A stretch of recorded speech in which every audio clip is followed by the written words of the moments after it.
Good morning, good morning, good morning. I'm Jason Sterling, and we're going to the chapel and we're going to get married.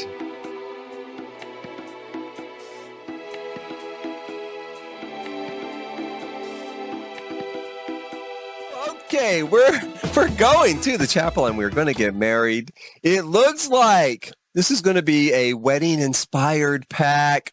Not as much fun as what I had inspired in my own head, which was a disco orgy, but it could still be fun. And we're going to look at it and see if maybe we can still work the disco orgy thing in. We're going to try to still work that in, maybe with some mods or something. We're going to still work on that. We're going to work on that.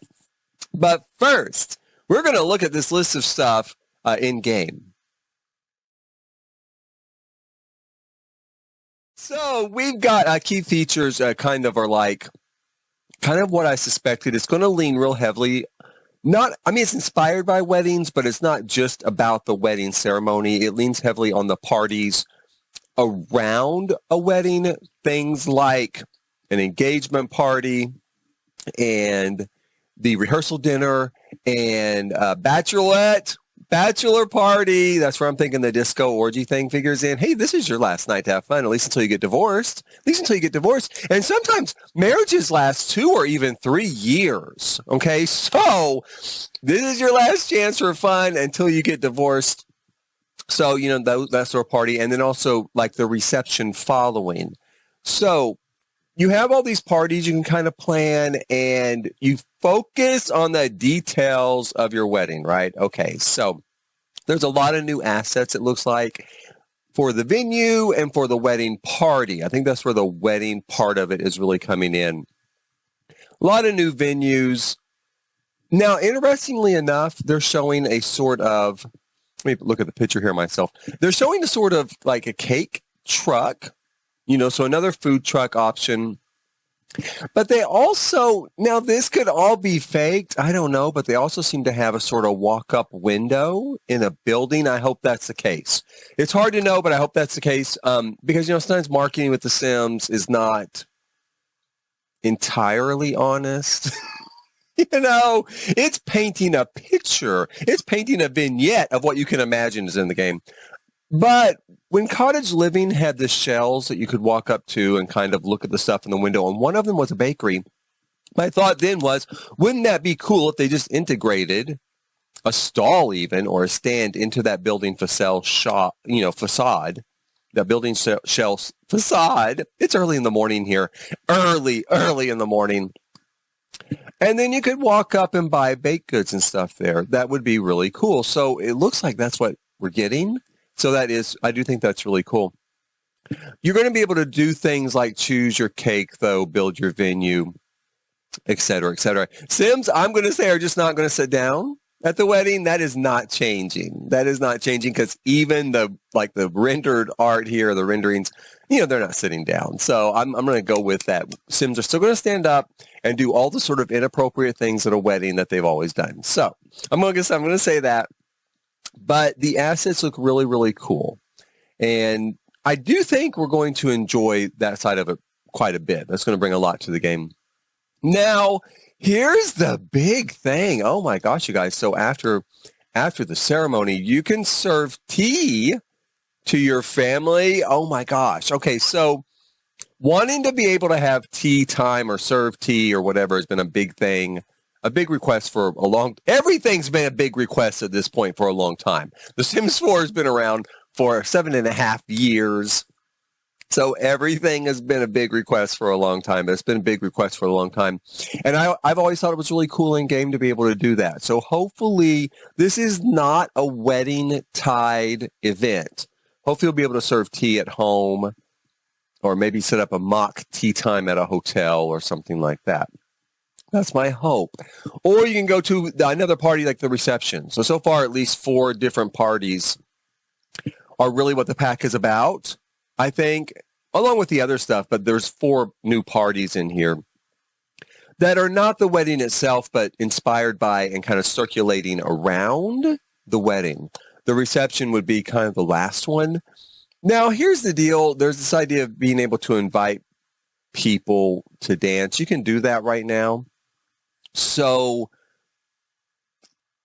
unless they're actually going to have slow dancing. It's a wedding. They should have slow dancing. They should have a couples dance for the newly married couple, if nothing else, right? They should. It shouldn't be the same old just Sims dancing next to each other like always. So that better pan out. Or I feel like that's going to be a big failing of the whole immersion, of the life simulation, at least. Because at most weddings, you are going to have a couples dance, okay? Couples dancing together. And you can do things like, cut the cake, make speeches, receive congratulations. So that looks to be, oh no, how could I forget this? Of course, some of my favorite parts, a new world. There's a new world, at least a small new world, or maybe a new lot with a venue on it, something like that. What is it called? Let me find here. Tartosa? Tartosa. Where everything is romantic, right? It's a romantic world, a seaside world, and waterside world. So Tartosa, to my American ear, has the flavor of maybe a sort of Mediterranean or Latin feel to the town. Fingers crossed that does pan out exactly like that, because it definitely has that feel, that sound to it.